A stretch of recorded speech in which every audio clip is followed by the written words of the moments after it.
So we're here for our co-main event of the evening. It's the first of our titles. Oliver Tero from ASW Manchester taking on Aaron Givens from Ace MMA. The referee just giving him the final instructions, but what a night so far this has been. I'm Jamie Haymaker, hey, and I'm here with Chris Clark, and we're ready for some more action. Southpaw, Tero. Yeah, first championship contest of the night. 5 rounds to determine the new featherweight champion. Opens up with that body kick as well. Aaron Givens, 11 fights as an amateur, 10-1. That's an impressive record to have attained on the current circuit. Oliver Tero completely unfazed by it and looking to maintain his perfect record. Currently 3-0.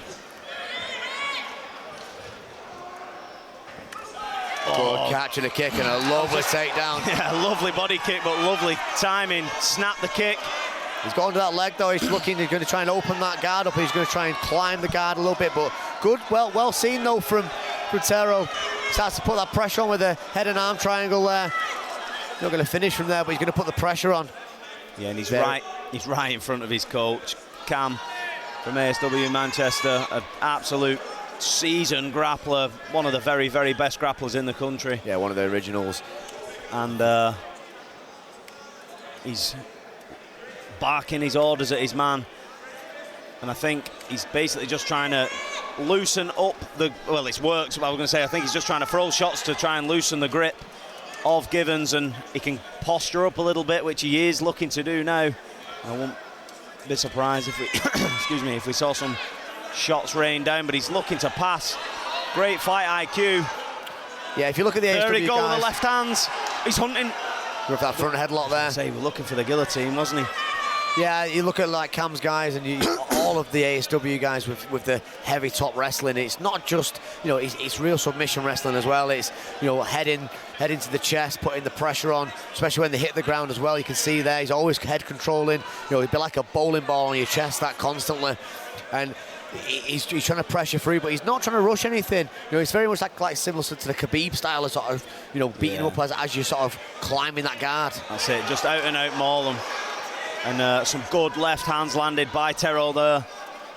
Givens just continually looking to tie him up and improve his position, but he's not in a good spot up against that cage at the moment.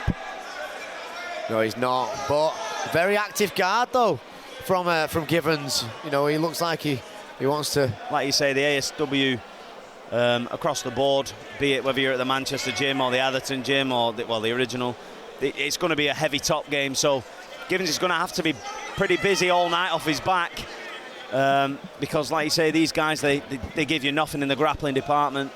Yeah, you know, you look at that body lock there, he's constantly, you know, they'll use the body lock passes, they'll use heavy pressure on the legs and on the knees to pass, and they'll also, like I say, they'll sit in this position with the head in, throwing shots and beating the man up, and that's a good round that for Oliver Tero. That's it, 1 round down and 1 round in the books for the man.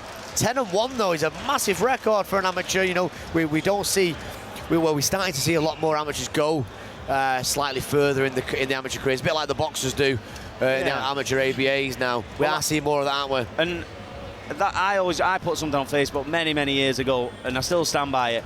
It's better to have people saying he really should think about turning pro than have people saying, I think he turned pro too soon. Yes, yeah, well, we've seen that before. Well, that's it. You have a look at guys like Mohamed Mokiev. Guy was like 23-0 as an amateur. He could have turned pro at 10-0, but he was young. He didn't need to turn pro. He knew he was going to be a megastar. Now, obviously, he's in the UFC, and then you go further back, you had guys like Martin Chester that was having 20 fights. Saul Rogers had quite a few. Had one pro fight. Saul Rogers had, I think he was like 14-0 before he turned pro. Yeah, he was, yeah. And then obviously down south in South Wales, what was he called at Chris Reese's gym? Scott Pedersen. He had something like 30 fights, and to be honest, it was an even record. But he said, I'm learning what I need to turn pro, and it's the right way to do it. Putting that pressure on straight away now, so Givens going to want to keep this on the feet, I'd say. Chris, would you say the same? Yeah, I was going to say it's going to be a distance thing for him, I think. He's going to have to fight off the back foot, because Tero, even though he's not necessarily pushing forward, he's just if you watch, he bounces in the centre of the cage, then he takes a step forward and he just gives Givens something to think about. So obviously in the back of Givens' mind, it's like, is he going to shoot? Do I throw the leg kick again because he's going to catch? You see what I mean? Yeah. So right on cue there. Because I think Tero, based on the first round's work, he's going to be pretty confident if he gets in top position. He's going to spend the rest of the round though. I think what Givens is finding tough here at the minute is the switch of stance constantly from Tero, yeah. and that is a problem at the minute because he can't time anything on him. No, good right hand from Givens though in that last exchange, and that's it. It gets to the point where he might be mindful that if he throws another kick, because he's had 2 caught thus far.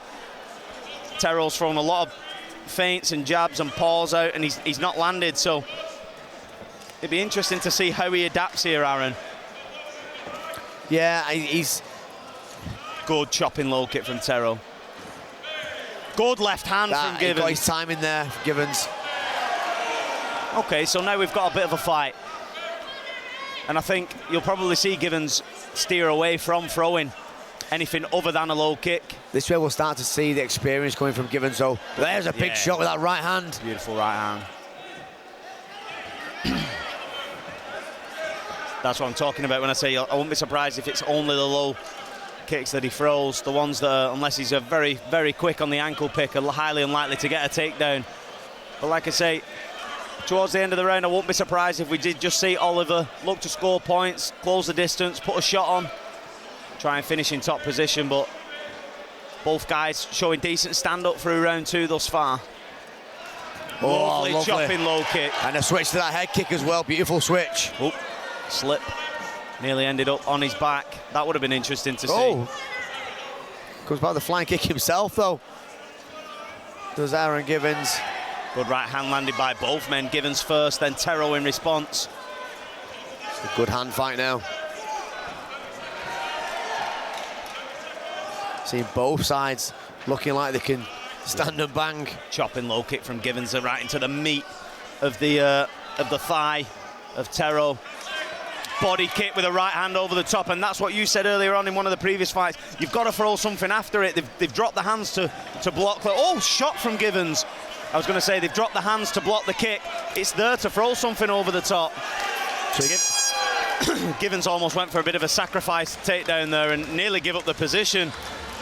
But yeah, a good end to the round from Givens. Landed the better shots, pushed the pace, got half a takedown. It just depends how the judges see that. I think you're probably looking at a round apiece on that. I think the movement was much better from Givens there. And as I was saying, this is where the experience is starting to come in now. You can see that, you know, that 11 fight experience coming in for Givens, where just his movement, he was catching the time a little bit better. He was firing up. He was firing shots after them leg kicks, which he wasn't doing in the first round. You know, just a much more experienced round for him. But you know, taking it away from Tero, he was moving well. The switch of the stance was beautiful. So. I'm happy to see a third rounder. I completely agree.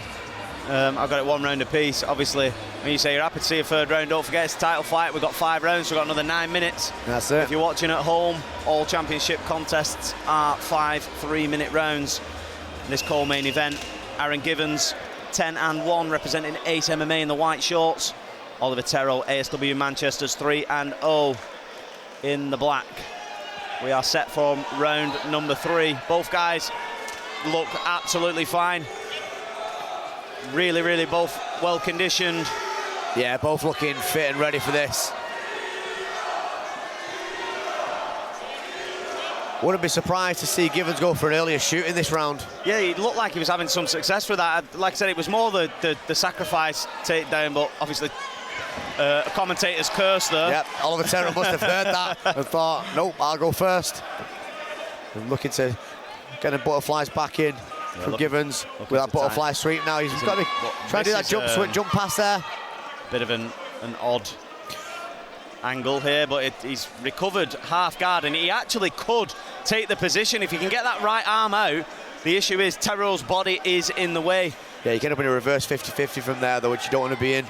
Yeah, it's a bit of a risk. If he pushes him right round, he might end up rolling him through and end up in the worst position. So he's sort of had to leave it alone, and Tero ends back up in half guard. Side control. Keeping good pressure on the neck, though, there. is Tero. This is good top pressure again. This is what we've seen in the first round. Didn't see anything of this in the second, but now we seem to be seeing that control element coming from the ASW man. Yeah, and it's like you say, it's the wily old techniques of the ASW team. It's one of them sayings: if your base isn't heavy, you've got no base at all. The space there is going to give him the time to get out, but he's Tero's just sitting so heavy, just in the guard, in half guard. Now he's looking to pass to Mount, and he's just, like you said, it's that Khabib-esque style of wrestling. He's just giving him nothing. Throws a few shots, looks to improve the position, and repeat. This is what they've always brought to the table, and that no one sort of realised until people see Khabib doing it. You know, it's very much a Darren Morris style and a Atakuru sort of style as well, where they literally put the pressure on, wrap the legs up, tie them up, and do exactly this, take the back, beat them up. They make it a really horrible fight. You know, and it's one of the best styles that you can see in fighting, especially as a fight fan. Yeah, absolutely, and well recovered from Givens there. He was just looking like he was going to give up his back, but managed to get his back to the canvas and back into half guard. Tero looking to land some heavy shots. One thing when Tero does go pro, he's in perfect positioning constantly to throw the elbows in here. He's been, you know, this half guard position is so good for throwing the elbows. And that's it. A lot of people say the step up, it's not much difference, just a couple of added tools that you give to the rule set. But if you've ever been elbowed in the face, it's a different game entirely. Full guard now for Givens and Tero.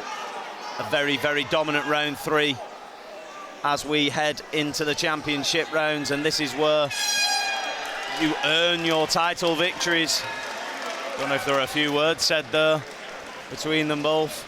Yeah, Cam's looking very confident in that corner, and so he should after that round. That was a really good round for Tero. You know, I think Cam's going to be asking for more of the same. You know, if that were me now going into that fourth round, I'd come out and I'd go straight for that double leg again. You know, time a shot and go straight, take Givens straight to the ground again, because once it's hit the ground, Givens hasn't really had anything to give back from the floor. Correct. And that's it. If he goes in early shot now in round 4 and manages to perform as he has done in round 1 and round 3, he knows then, or he's got to believe that he's three rounds up. He's good in the best of 5 format. So round 5, then he just needs to take no risks. He can either go for the finish at that point or look to close it out in points. But Aaron Givens doesn't get to 10-1 and just give it away. So 6 whole minutes is a long time in any sport.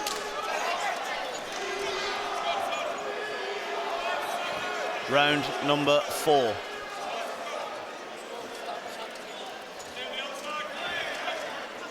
Again, just staying on that outside, just sort of slipping, jabbing, trying to work his way in. Yeah, I'm just wondering, because he's switched to. I was going to say he switched to southpaw, so I don't know if at some point he's going to come straight over that right knee and look to shoot. That's exactly what he did there, as you said it, Chris, and gets that underhook. Can't quite get the body lock as of yet, but he is relentless with this, as we've seen in the first and the third round. Tero putting that pressure on. Yeah, correct. Givens doing a really good job of staying on his feet. Goes for the throw, does Tero, and Givens does excellent there.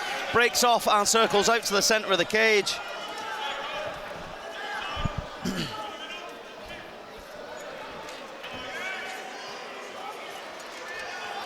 Just a little good head, good slip in there from Tero. Push kick from Givens. Just looking. I was going to say, he just looks like he's trying to wind that kick up, and he comes in the head kick. He's throwing it behind the right hand. Good left hook from Givens. Beautiful short left hook. Trying to set that right hand up as well as he's moving in. That's it. He's generally throwing the right hand and then kick, or kick and then right hand. Oh! Tagged him with a good left hook there in that combination. Yeah, he felt that one, and he stepped off a little bit now. Again, switching out of stance, but Givens seems onto that at the minute. Yeah, lovely right hand to the body.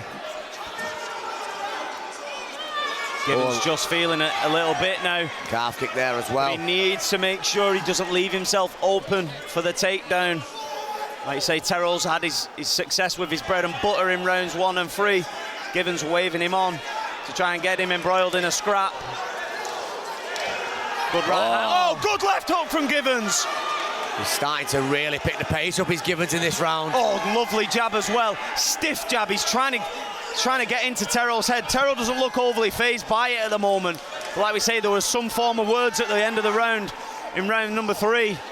And Givens just having a lovely body kick. And again, just trying to take the lungs away from Tero now. Good deep shot.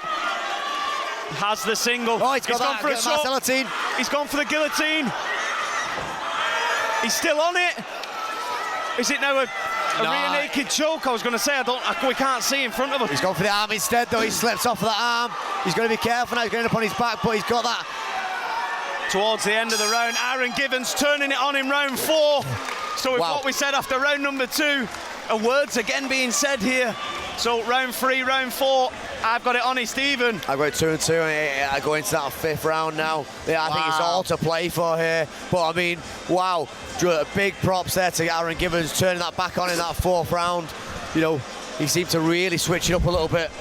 And I mean, Tero there took a lot of the big shots in that round, making it extremely awkward for himself going into this 5th round. The momentum is certainly with Aaron Givens at the minute.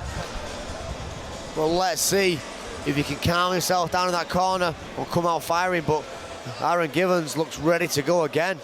I think he's worked that timing out now, especially on that switch. Yeah, Givens is getting fired up. Ace MMA corner are beginning to feel it now. Givens is beginning to feel it. 3 minutes stand between both of these fighters and the XK Featherweight Championship. Paul Crossley explaining this is the 5th and final round. Both fighters are ready, and here we go. Let's see. That's it. Will we see a shot from Tero? He had 2 shots in round 4 and they were unsuccessful. Givens looking for the takedown. Oh, he's messed up with that though, because he's now going to end up on his back, and he could be in a lot of trouble here. You know, Givens needs to. A good crossface there as well from Tero, and he's now put Givens on his back. Now then, can he create enough space to get from under Tero's top position? And again, we're going to see that Khabib wrap up now, sort of that style where he's just going to. For me, Givens has got to get to the fence. Yeah, he's doing all the right things. He's working his way back. He's got to use that fence now, but he's got to get himself. He's got to shrimp back up to the fence now. He's got to be in a position where he has enough room to get a foot planted. This is not that position. He's heavy on his right side. Tero knows that, so he's lifting the legs. Now he's got half a chance. If he can push up, here he goes. He's going back to the feet. Tero's going to look to use the short choke to try and snap it down, and Givens is free. Now then, it wasn't a takedown. So how many points does Tero score there in top position? And Givens again now just beginning to feel it and turn it on, Jamie. Yeah, you can see Givens pushing forward now, using that elusive head movement that we've seen in the 4th round. Going for them calf kicks again. And it's a good tactic against a wrestler. Just take his legs from underneath him. It just slows his pace a little bit. Tero goes head hunting. Good left hand from Givens.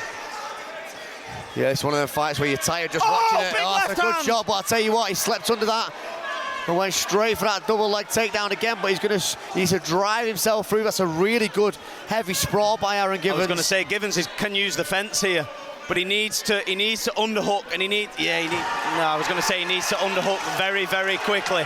Right, he's hooked that leg now, so he can try and pass that leg over and come out the back door. This is a very, very big takedown for Oliver Tero.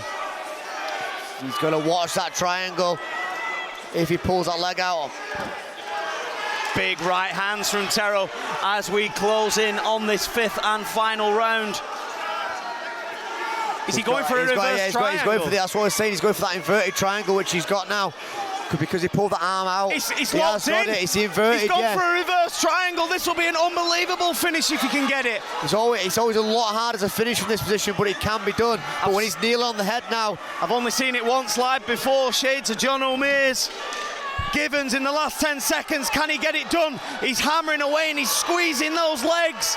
stepping onto that head, doing the right things. What a fight. Put that pressure down. What a great fight. What a fantastic contest. And at this point, either one of those guys can win that fight for me. Yeah, I mean, that was unbelievable. Great work from start to finich there. That was something else. And great to see Bob Cassidy there getting in the cage, ready to give the belt out tonight. Absolute legend at Xtreme Kombat.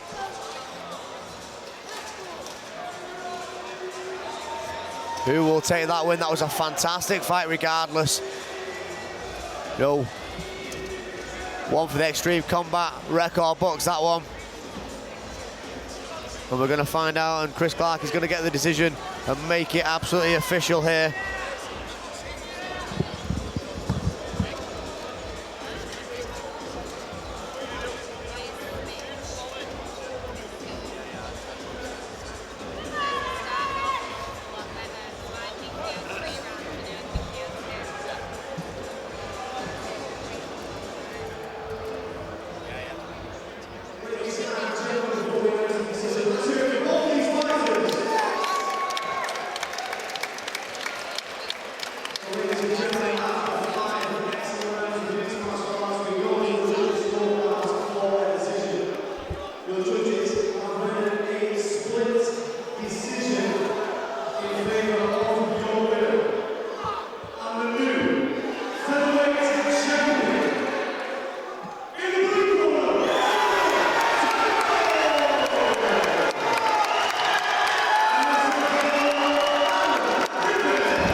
And there we have it, the new featherweight champion.